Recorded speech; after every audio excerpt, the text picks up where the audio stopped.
What are the expectations for Browns quarterback Deshaun Watson going forward now that his suspension is over? What about the Rams and how many first round picks should it take? Are you willing to spend on a Super Bowl championship if it means there are very lean years to come? Those questions and more coming up on today's Peacock and Williamson mailbag. NFL analyst Brian Peacock and former NFL scout Matt Williamson bring you expert NFL analysis every day in less than 30 minutes. Get an inside look into the NFL on the field and in the front office. With elite breakdowns, next-level analysis, and in-depth information only for the real NFL fans. This is Peacock and Williamson, and it starts now. Welcome to the Peacock and Williamson NFL Show. Brian Peacock alongside Matt Williamson at PD Peacock at Williamson NFL. That's where most of these questions are coming from on Twitter. Say hi to us and get involved in these mailbags every single week on P&W. Thanks for making us your first listen, by the way, here on the Locked On Podcast Network. Your team every day. We've got some interesting questions in the hopper today, Matt. Some about the second half of the year, some looking back, and some looking into the deep future of 2023 and be like questions about Sean Payton. What teams makes the most sense? What team would you be going after if you were a hot commodity head coach in the offseason? But I want to start with a question from our friend Izaz, who is a frequent listener of the show. Appreciate everybody out there who got in questions, whether we get to your question or not. Really appreciate all the engagement every single week and all of the listeners every day here. And this is a tie into yesterday's conversation. We ended the show talking about the top of the NFL draft and what it was looking like and some of the traded draft picks. And there are some questions about Russell Wilson, but this one's specifically about the Rams. And it's really interesting. It got me thinking even more beyond this question. But he says everyone in the NFL world is okay with the Rams winning it all at the expense of some dark years ahead. I think back to the 2011 Giants, who won it all and then sucked for a decade. It's excruciating for a fan base. Super Bowl euphoria dies down sooner than people think. I think it's a really interesting topic because most people would say, Rams got a ring, and that's what it's all about. Good job. Doesn't really matter anything else. I have a couple of questions here. Do you think he's right? I think he might be onto something with Super Bowl euphoria dying down potentially sooner than people think. Like, do you think Rams fans are cool that the team is terrible right now and don't have any picks to make themselves better into next year? It's an interesting topic, and we could go on and on about it. I mean, I believe some owners have one goal, and that I know we're not talking about ownership, to win the Super Bowl. I mean, we want to be the best, and whatever it takes, it's worth it. I'm in that category. And for the Rams, if you suck for 2 decades and it costs you 100 draft picks, you climbed the mountain. Because I don't know that the average fan realizes how hard it is to win the Super Bowl. You need luck. You need, the right matchups in the postseason. The best team usually or often doesn't even win. To be able to do that is the Mecca to me. I also think that there's maybe 10 to half the owners that would much rather just be competitive every year. Put fans in the seats. That's better for business. Don't bottom out. And I'm sure fan bases reflect that the same way. For me, it's win the whole thing no matter what it costs. And even if that means being terrible for the next 10 years, it's worth it. But most teams that try that don't win. The Saints went all in. Most of these teams don't achieve that. Yeah, and we're seeing that right now with the Saints. Right. And we're seeing it right now with the Denver Broncos. They spent a lot to get that quarterback. Yeah. That's what they needed. And things look as bad or worse than they already did before they made all of these trades. Right. But for the Rams, they won. So how many first-round picks is it worth to you, Matt? Like, are you okay with not drafting a first-round pick from 2016 through 2024 or whatever it is, and you win one, but what if the Rams really fall apart and that roster could be really bad and you're bad for a really long time? I think about a fan base like the Lions or the Jets. Mm-hmm. Were all those years of losing worth it if they win one in a couple years and then they don't win again? Because I would like to hear from that fan base because you and I don't understand that. We have a lot of trophies. You know what I mean? I would lean toward, because you talked about being competitive.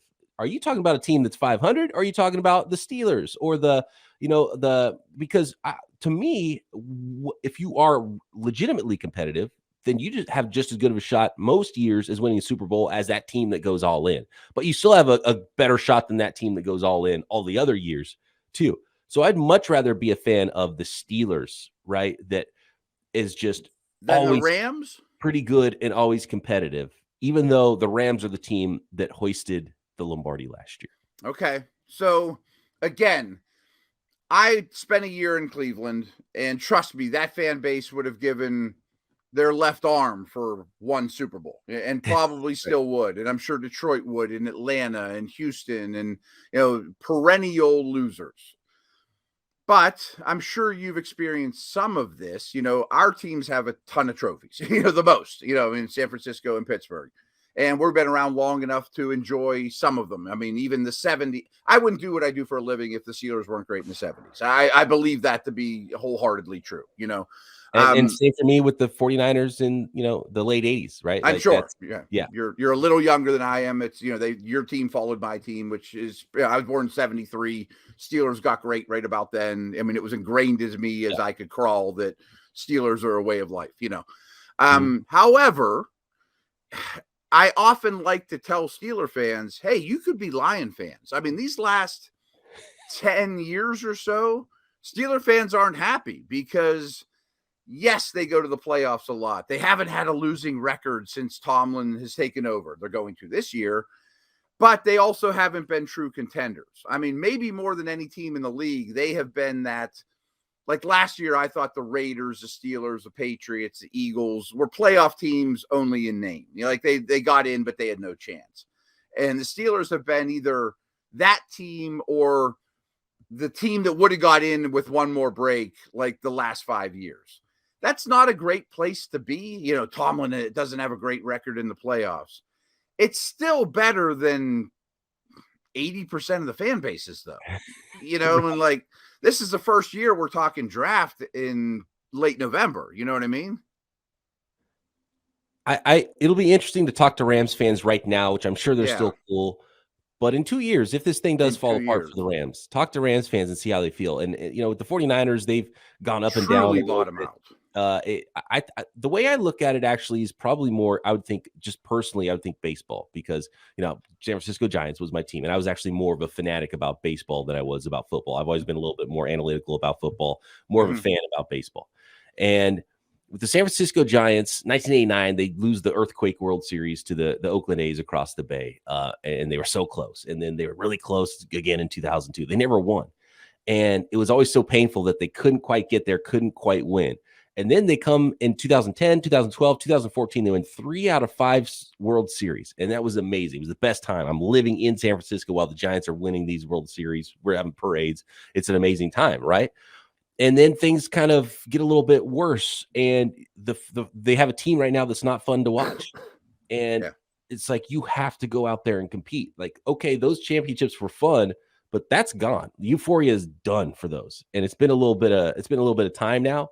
But that euphoria has been done for a while. So I think there is some truth to that. And you always want to feel like your team has a shot at doing something halfway through the season. And I think that's important. And I think in general, you will give your franchise as good of a shot for winning a Super Bowl than if you're trying to peak out and bottom out.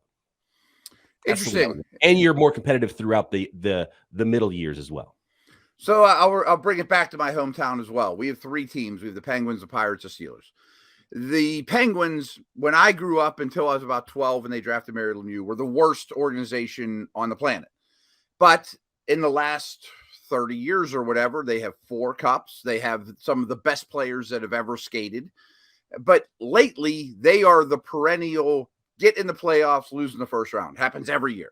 And that's really frustrating. Yeah. And they trade their first round pick every year at the trade deadline for some old guy to make a run. And we all know they're not going to win it all. That's not great. That's kind of where the Steelers are now. But in my lifetime between the Steelers and Pens, they have a lot of rings. Everyone in town wears black and gold. I have a Penguins shirt on right now, and and they're always going to be super popular. Where the Pirates, oh man. I mean, I grew up, We Are Family, Willie Stargell, they were good when I was a kid. We went to games all the time. That was fun. Now they are so irrelevant that no one even cares a little. Like they had the first pick of the draft, which I think they often do. I just assume he's going to be a Yankee in 4 years. It doesn't even matter. Or he's just going to be bad.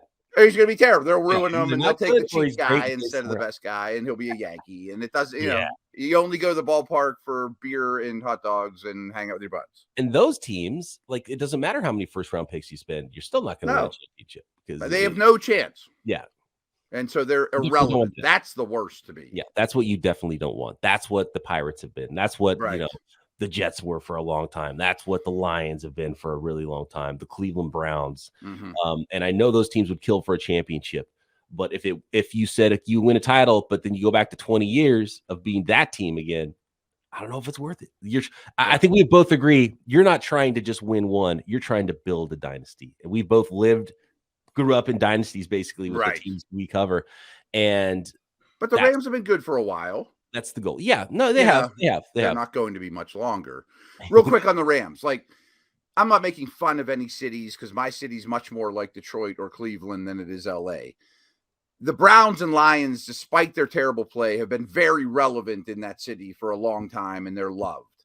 Where it would worry me in LA, and you could probably speak to this more than me, that if the Rams bottom out, no one might care at all.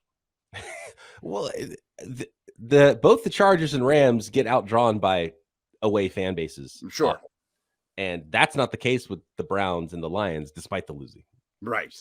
Yeah. So, I mean, the Rams are a little different. I always thought they had to be the Showtime Lakers. You want all the big, I think that the reason they're built the way they are is to put Aaron Donald on billboards and, Ramsey, because their fan base is different than others. There's a lot going on in LA. If the Rams aren't good, I'll go do something else. You know what I mean? You got to fight for that spotlight, unlike some other teams. And maybe that's why some ownership groups, like maybe the Browns, don't know the ownership personally, but they seem to be okay with probably making a lot of money and not winning a whole bunch. Yeah. I mean, there's more ownership groups like that than people want to know. I'll be very honest with you, that are very happy just not being terrible. We don't have to spend the cap limit. It's fine. Let's get everyone in the seats. That's great. It's a good business.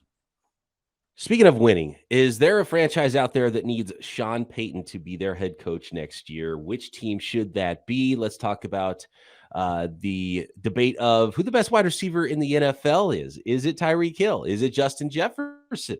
Is it maybe somebody else? Lots of great questions. And Deshaun Watson, is now he the savior for those Cleveland Browns? Might they be hoisting a Lombardi at some point in the future? Next.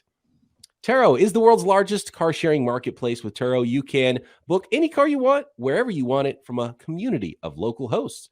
You can browse a huge selection of vehicles for just about any occasion or budget across the United States, Canada, UK, Australia now. Book a spacious SUV. You want to go on that family road trip? They've got a big car for you to do that and fit everybody inside, all of your stuff, your backpacks, your tents, whatever it is you need to fit in that car. You can find a spacious SUV or minivan for that family road trip or that getaway. What about you want to show up in style? You want a fancy vehicle for a fancy event. You want to impress some folks and roll up in something really nice. Well, you can find those classic and luxury cars as well at Turo. Maybe just a car to get, economy, budget, get from point A to point B, run some errands, need a car one day. You can do that with Turo. Or maybe an electric vehicle, maybe this car that you want to test drive, really sit with it and know what it's like before you buy. All of those things you can find from hosts at Turo. Many Turo hosts can even deliver the car right to you. Every trip is backed by liability insurance. Terms, conditions, and exclusions apply. Forget boring rental cars and find your drive at Turo.com. Today's episode is brought to you in part by Audible. Audible is releasing a new slate of football podcasts that we're sure you're going to love. Block Forever is the latest, and you can find it now on Audible Podcasts or wherever you get your podcasts. Block Forever is a brand new podcast from former NFL All-Pro offensive lineman Ryan Khalil. Khalil takes the conversation about football to the next level. He gives fans an insider's look at the game through the eyes of the greatest players and personalities of all time. Khalil sits down with star players, coaches, former pros across the league to get real about what happens on the field, but especially behind the scenes. That's some of the most interesting stuff inside the locker rooms, during team meetings, back at the hotel, current players like Christian McCaffrey talking about his love-hate relationship with fantasy football. Juju Smith-Schuster gets honest, and we know how he likes to talk about some other players maybe in positions in the league. Players' psyches, sports betting, playing through pain, combative teammates. Nothing is out of bounds on Block Forever. A new series available anywhere you get your podcasts, available everywhere now at Audible. Get in the game. Am I crazy thinking that the Los Angeles Chargers would be the job to jump on, and they should maybe do everything they can to go get Sean Payton if he is indeed interested in coming back? Well, I don't think we meant this to be a coincidence or segue, but those two teams, the Arizona Cardinals and the Chargers, very well could define we're happy being good, not great, not being terrible. Like, they have that feel about them. Like, do I really want to give up a first-round pick and make him the highest-paid coach in the league, or are we happy just kind of making the playoffs here and there and not being a competitor? I don't know that for a fact, but I think both ownership groups are closer to happy making money in mediocrity. That being said, I would love to see Peyton in either spot, especially the Chargers. I think you're 100% right that is the dream matchup for Herbert, for Chargers fans, for everyone in the nation that wants, a team to knock off the Bills and Chiefs, and, that is ideal. Arizona, on the other hand, I would love to see what Peyton can do with Kyler Murray and have a much, much more sophisticated offensive scheme, which would be the case in both those towns. I mean, they're right there with the Steelers as most high schoolish schemes in the league. But do you think Kyler's going to do the work? You know what I mean? Like, if I'm Peyton, I don't know that I want to coach Kyler, because when Call of Duty comes out, all of a sudden he doesn't know the playbook anymore. You know what I mean? Like, that would worry me. That would absolutely worry me. I wonder do you take the competition into account? Do you want to go into the same division as a reaching your prime Patrick Mahomes coached by Andy Reid, or would you rather go into the NFC West and there's some good teams, some really good head coaches in that division, but nobody's quite set up like the Chiefs are to be a long-term thorn in your side? I think you definitely have to take that into account. I forget the list I put together in the offseason of, if it was around coaching hire time, what's most important to me? Ownership's at the top of the list for sure. Division is 4th or 5th on the list, and frankly, I would rather be in any division other than the Chiefs. I mean, the Bills are high on the list, but like, who do I have to knock off? I tell a story all the time. Like, the year I was with the Browns, when we started our draft meeting, Phil Savage would say a prayer. Good for him. I mean, do whatever you want. And then he would say, okay, how do we beat the Steelers? Because they were 15-1 that year. Like, I don't want to have to go every day to work going, how do I beat Mahomes and Reed? Because I'm not sure I can. Is there any other teams you like for Sean Payton out there? Any jobs Carolina opening up? You think? I mean, I think for Carolina, they could use Sean Payton. Sure. Is that the best job for Sean Payton would be the question, because he gets to pick his own quarterback. That's much better situation divisionally with some. I mean, you know what that he knows the division, right? Yeah, and you might be able to own that division again for a long time. I also think that owner, I guess, is a positive. I mean, I don't know if Tepper's a good NFL owner or not. I do know he'll pay me well. Like, that's a factor. Hey, I mean, I got to feed the family. I'm not that Sean Payton's hurting for groceries. But I think Carolina would be enticing. But they're probably going to pick 5th. I mean, is CJ Stroud or Levis who you really want? You don't really exactly get to pick your quarterback. You get to pick second quarterback, which is okay. I mean, it's not the end of the world. It'd be different if you could have traded for Watson, or you could have got, had a chance to go get somebody that you knew. I don't know that any of those guys will be on the move this year. But that division's also very winnable. I mean, we didn't lump Tampa Bay with the Rams in the first segment, but they're going down that road soon too, That was sort of a secondary question too about the quarterback market this coming off season. We don't have time to go into this fully, but the short answer to the question from one of our listeners is, yeah, it looks like a lot less likely there's going to be a ton of quarterback movement on the trade market next year. A lot of those guys have already been traded up, and some of the ones that teams might want to get rid of, nobody is anybody going to really be jumping all over themselves to help out the Broncos and go get Russell Wilson and recover that? No. Carson Wentz? No. Jimmy Garoppolo is a free agent. There is some connection there. Like Jimmy Garoppolo broke some of his records, right, at Eastern Illinois, Sean Payton. So maybe stopgap Jimmy G with Sean Payton next year if he goes to a team without a quarterback. Maybe. There's not a lot out there. Not a lot out there at quarterback this year, and we've seen a ton of quarterback movement.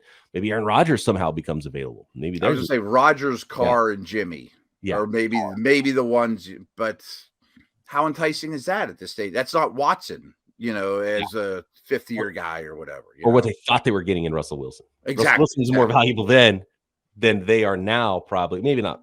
I mean, Aaron Rodgers for like a one-and-done sort of a run, maybe. But that's a different scenario than taking up a team and rebuilding and then going to get Aaron Rodgers. That doesn't seem right either. You'd have to believe that you are ready to win. So right. But Carolina doesn't fit that bill to me. No, even though they might be closer than their record makes it look. I agreed. But the two teams that come to mind with Rodgers are the Colts, because that's what they do, and they do have a foundation, and the Jets. The Jets, that'd be kind of fun. That would be fun. Go from one LaFleur to the other, just like Favre go from Packers to Jets. Weapons all over. They'd be a good team. They would be great. Yeah. Wow. Okay. How about that?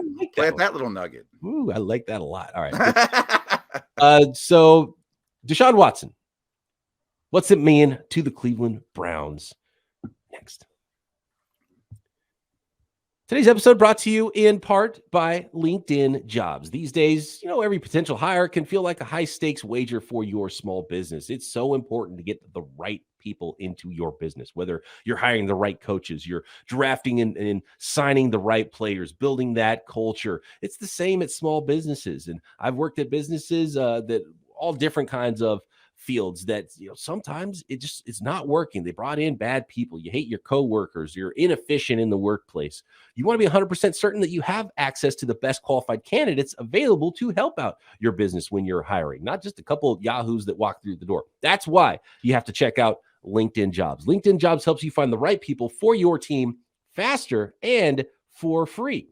All you do is add your job to the purple hiring frame on your LinkedIn profile, spreads the word to the massive LinkedIn network that you're hiring. And then there's simple tools like screening questions that make it easy to focus on the candidates with just the right skills and experience so you can quickly prioritize who you'd like to interview and eventually hire. It's why small businesses rate LinkedIn Jobs #1 in delivering quality hires versus leading competitors. LinkedIn Jobs helps you find the qualified candidates you want to talk to faster. Post your job for free at linkedin.com/LockedOnNFL. That's linkedin.com/LockedOnNFL to post your job for free. Terms and conditions apply. All right, let's go to Joshua, who has a question about Deshaun Watson. What are your expectations for Deshaun Watson this week? Do the Browns show him off, get him slinging it a little bit, or do they lean on Chubb and escape Houston with as little Watson conversation as possible? And yeah, this is that one you circle on the calendar, and I don't know if they did it on purpose, but Deshaun Watson gets to play his first game in how many days was it? 700 and something? 700 days since he's last played, and the team he last played for is the team he's going to play against this week in the Houston Texans. But how rusty is this guy gonna? He's got to be somewhat rusty right now. So yeah, I think maybe you hide him a little bit. Yeah, I would say the emotions of your former team is far from ideal. Going to that building, I mean, there might be victims involved or signage like crazy. Oh, for sure. No doubt, there's going to be a lot of that. Yeah. Yes. I mean, that's really rough. I'm just talking about football here. I mean, I don't care about him as a human being, to be honest with you, but in terms of going and playing a game, that's going to complicate matters more than if it was in Denver or Seattle, and no matter what, it would be complicated, but this makes it worse. But they're so bad that it doesn't matter. I mean, they're far and away the 32nd best team in the league to me. So that makes it ideal that emotions and environment aside, I don't think you need much from your quarterback, whether it was Brissett, Watson, Mike White, some high school guy, whatever, to beat this team with the running game they have. So I would not ask much of him as a passer, as a quarterback, unless disaster hits and you're trailing by 7 in the fourth quarter, which I can't imagine. It's almost the best scenario in some ways that you get to play that team first, yes, get it out of the way. I agree. And it'll probably be kind of a circus, get through that hump, and they're a bad enough team that you can hand the ball off to Nick Chubb 37 times and still get out of there with a W, get your revenge out of the way. We beat that team. I didn't have to go out there slinging a bunch and throw 4 interceptions and lose, right? Because that's what you absolutely don't want to have happen if you're the Browns and you're Deshaun Watson, is you're forced to throw. You're behind in that game, and you're rusty, and you throw some interceptions. You actually throw the game away. Then it's like, then that lingers for you. You want to get out of there with a win as easy as possible, and then put all that stuff behind you, and you have an opportunity to do that with the least resistance because of how bad the team is, the worst team in the league that you're going to play against. Now, and does this help the Houston Texans play up a little bit? Do they get up for this game that maybe like this is their Super Bowl? Maybe, maybe there's some players on the team that don't even like Deshaun Watson that played with him, right? Maybe there's some raw feelings there where the crowd, that he wanted out. The crowd is going to be against Deshaun Watson, right? Oh yeah, I mean that part's rough. So but I also think it's kind of a preseason feel to it in terms of the opponents. But for the Texans, this is their Super Bowl. Yes, maybe this is enough of a get up for it game. And as bad as some teams are in the NFL, any team can lose to any team just about in the NFL on any given week. So I agree. That could make it, if you're the Browns, you definitely want to be able to run the ball, get out of there easy. But how much of a fight do the Texans put up? Do they make this actually more difficult than they have in some other games this year? That'll be interesting to watch. The more I think about it, the more I think it's a good situation for the Browns and Watson, because you get the most emotional game out of the way and should get a W, and you don't probably have to play your best to win. I mean, and if you lose, it's disaster, obviously. But I think that they're bad enough with your running game and Myles Garrett and a semblance of a defense that I don't think you have to be super sharp. That being said, I'm starting him in fantasy. Because you want to or because you have to? I have Goff, Daniel Jones, and Watson. I'm starting him in fantasy. He's Deshaun Watson. Deshaun Watson. Let's see if he's still Deshaun Watson. Yeah. It's definitely, it makes a Browns Texans game much more interesting, and I will tune into a lot more of that game than I would have. No question. We talked about this one in the past. Quick answer: Justin Jefferson or Tyreek Hill for Offensive Player of the Year? It's close. I'm going to go with Tyreek. I mean, his numbers aren't as legendary as they were a month ago. I mean, they were historic, best year ever type guy. And this is often my Hall of Fame debate, is why I'd put Calvin Johnson in before Isaac Bruce. I think I would rather play man coverage all day against Justin Jefferson than Tyreek Hill. I'd rather line up against Bruce than Calvin Johnson all day. I think Tyreek Hill's the scariest player in the league. Yeah, I think I agree with him being maybe the best receiver and the scariest, but I think his offense, his team, the way it's built, a little more opened up for him. Justin Jefferson has to do more for his team. So the word valuable, I'll lean toward Justin Jefferson for most valuable if we're talking about the most valuable offensive player, if that's what the Offensive Player of the Year award is all about. Like, where would the Vikings be without Justin Jefferson? I think Miami would be better off without Tyreek than Minnesota would be without Jefferson. That's a good point. All right. Thanks again, everybody, for making us your first listen. Matt and I back tomorrow previewing week 13 right here. Peacock and Williamson.